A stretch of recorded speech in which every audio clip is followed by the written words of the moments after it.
o Salmo 102. E começando com o versículo 5, vamos mencionar até o 6. Sou como o pelicano no deserto, sou como a coruja das ruínas, vigio e sou como o pardal solitário sobre o telhado. Hoje, saí por alguns minutos para as colinas e fiz uma pequena caminhada por uma estradinha. Não quis ir muito longe porque me disseram que havia cascavéis por lá. Não sou amigo de cascavéis.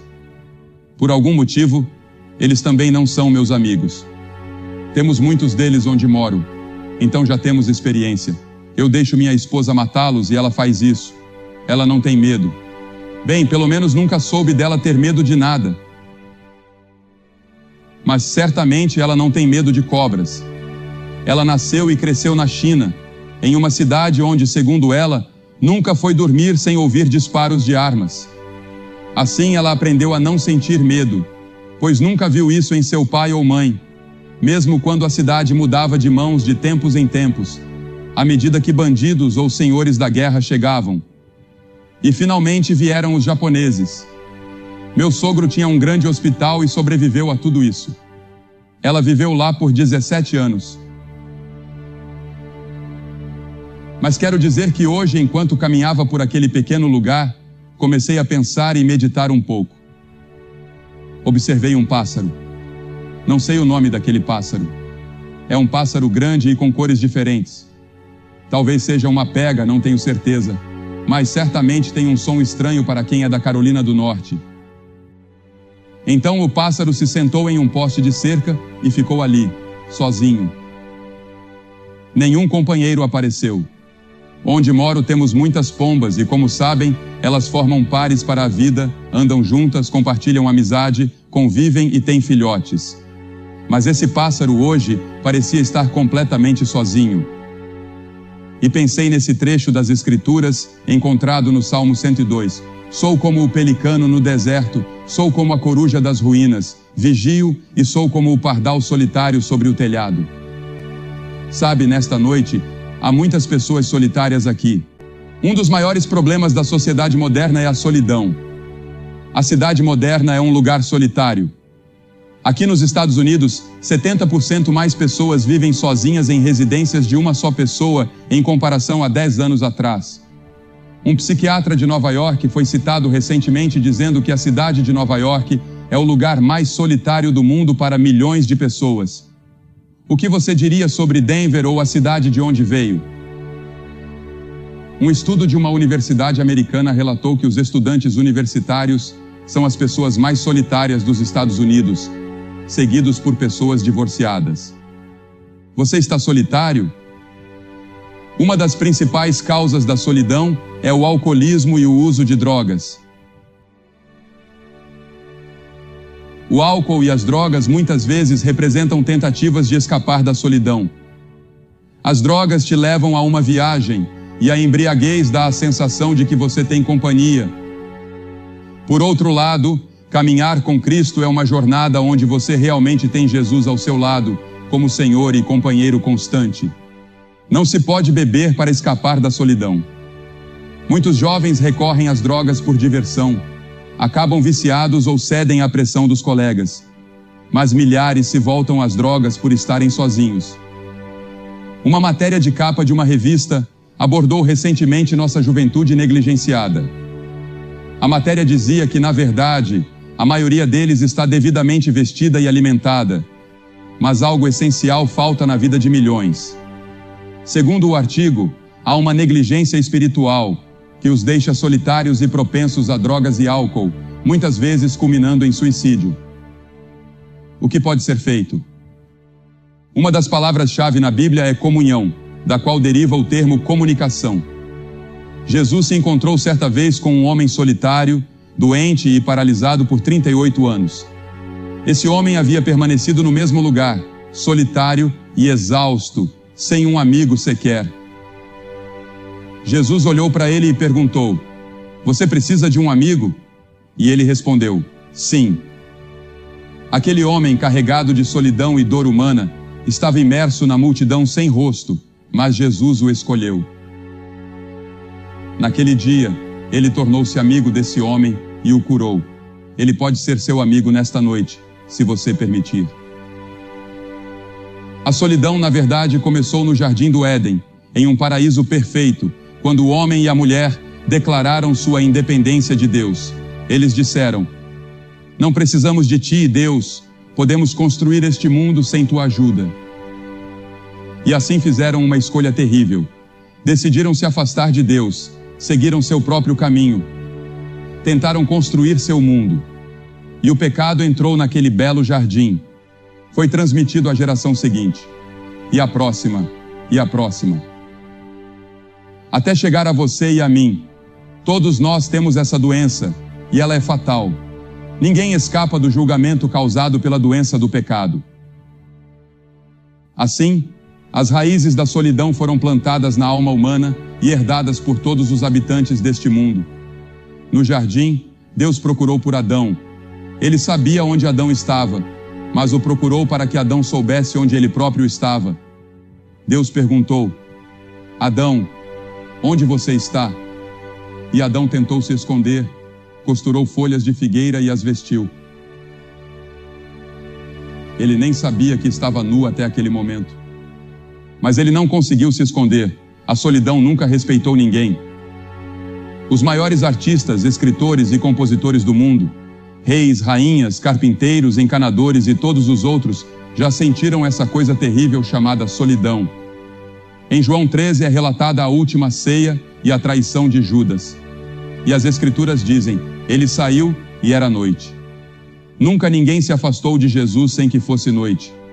Talvez tenha havido um tempo em que você conhecia a comunhão do povo de Deus, sentia paz com Ele. Mas você se afastou, decaiu, virou as costas. Houve um momento em que você conhecia Cristo, sentia que o conhecia. Um tempo em que parecia que você estava comprometido com Deus. Mas agora, seu coração esfriou e endureceu para as coisas espirituais. Outras coisas, outros deuses e prazeres o afastaram. Você saiu da presença de Deus e descobriu que há escuridão lá fora. Você não tem mais comunhão com verdadeiros crentes, não se sente realmente à vontade no mundo em que vive e certamente não tem mais comunhão com Cristo. E não há solidão tão amarga quanto a de um cristão desviado que afirma com a boca conhecer a Cristo, mas sabe no fundo do coração que não o conhece. Quantos de vocês estão divididos, com um pé no reino de Deus e outro no reino do mundo? O pecado nos torna solitários porque nos separa de Deus. E nunca foi intenção de Deus que você vivesse na solidão.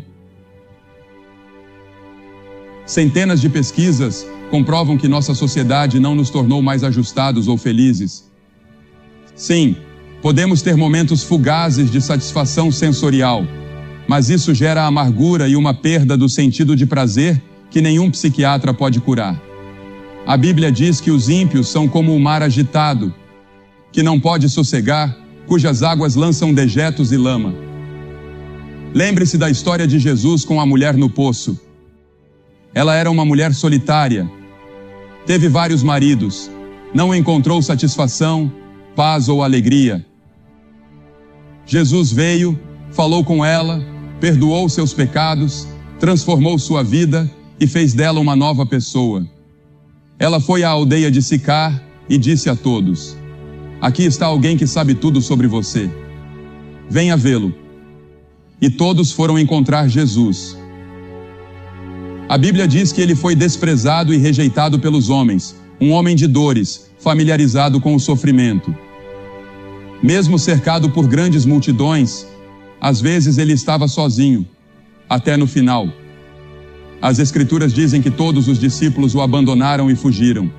As mesmas multidões que clamaram Hosana, em um dia, 5 dias depois, estavam crucificando-o. E por fim, ouvimos da cruz Jesus pendurado no madeiro, morrendo por você e por mim. Deus colocou sobre ele todos os nossos pecados, nosso julgamento e nosso inferno, que ele tomou sobre si naquela cruz. Ele disse: meu Deus, por que me desamparaste? Naquele momento terrível, algo misterioso aconteceu. Nenhum teólogo pode explicar plenamente. Jesus tomou sobre si os seus pecados, o seu julgamento, o seu inferno. Todo o castigo que eu merecia pelos meus pecados, Ele levou naquela cruz. Foi um momento solitário, um período em que Ele sozinho teve que suportar o peso do mundo, tornando-se culpado por todos os pecados da humanidade. Ele experimentou a solidão suprema ao morrer por você e por mim. Nunca entendi como alguém pode rejeitar Jesus ao contemplá-lo na cruz, morrendo por nós. Como alguém pode virar as costas para Ele, que oferece perdão, uma nova vida, paz, alegria e amizade. Ele promete que nunca estaremos sozinhos novamente. Com sua morte, Cristo tratou da causa principal da solidão humana, a separação de Deus. Pois o inferno, essencialmente, é a separação de Deus. O inferno é o lugar mais solitário do universo. Jesus sofreu suas agonias por você. Ele foi solitário por você. Lembro-me de quando minha avó faleceu. Tive o privilégio de estar presente. Ela se sentou na cama com um sorriso e um brilho no rosto. Seu marido havia sido ferido em Gettysburg, perdido um olho e uma perna naquela batalha. E ela disse: "Eu vejo Ben", referindo-se ao marido que havia falecido anos antes, e completou: "Ah, a música é tão linda."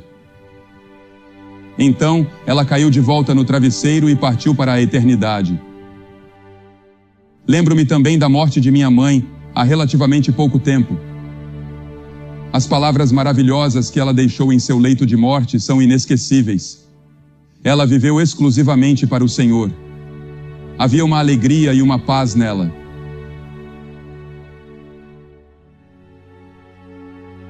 Sempre que entrávamos em seu quarto, saíamos com a sensação de que era ela quem nos ministrava e não o contrário.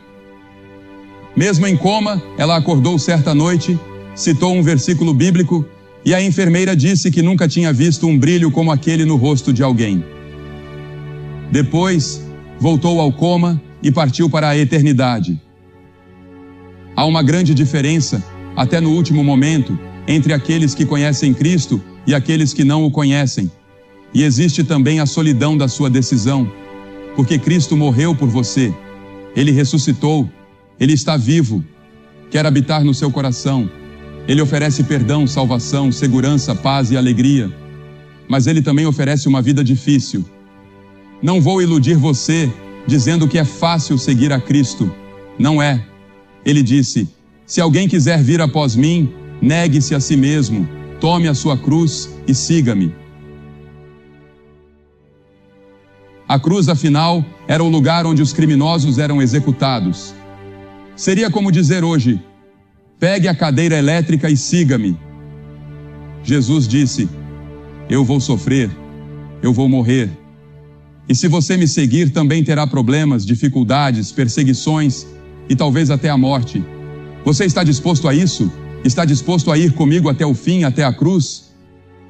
Oh, sim, no meio de tudo isso haverá a paz, a alegria, a amizade, o perdão e a promessa de esperança que Ele oferece para o futuro. Mas também haverá a possibilidade de perseguição, sofrimento e problemas que você jamais imaginou antes de vir a Cristo. Estivemos em partes do mundo onde as pessoas sofrem intensamente porque decidiram seguir a Cristo. Essa é uma decisão que só você pode tomar. Nossa reação à solidão frequentemente é lidar com os sintomas, não com a causa. Procuramos prazeres, festas, momentos de diversão, sexo. Nos envolvemos no trabalho, mergulhamos no mundo social da escola ou lemos livros que nos incentivam a tomar o controle de nossas vidas. Qualquer tentativa de lidar com o pecado sem conversão é como lutar em areia movediça. E quantos jovens e adultos hoje estão afundando nela, tentando salvar a si mesmos, mas não conseguem? Você chegou ao fim da linha. Entregue sua vida a Cristo. Deixe que Ele carregue seus fardos, ajude a resolver seus problemas e guie sua vida. Quantos jovens aqui esta noite não sabem realmente o que querem fazer com suas vidas? Ele pode ajudar no seu casamento, em quem você deve escolher para casar. Uma mulher me disse hoje à noite que está esperando o homem certo aparecer. Há muitos assim.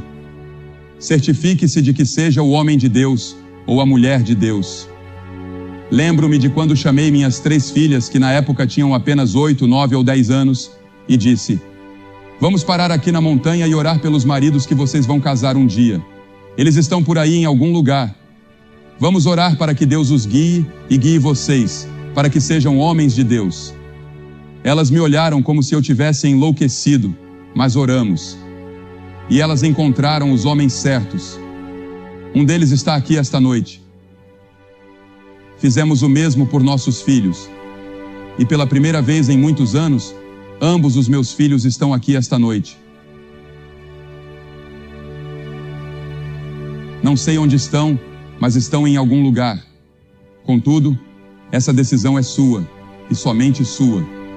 Buscar um antídoto para a solidão em drogas, álcool, sexo, grupos de encontros ou experiências psicológicas, muitas vezes só nos afunda ainda mais no desespero.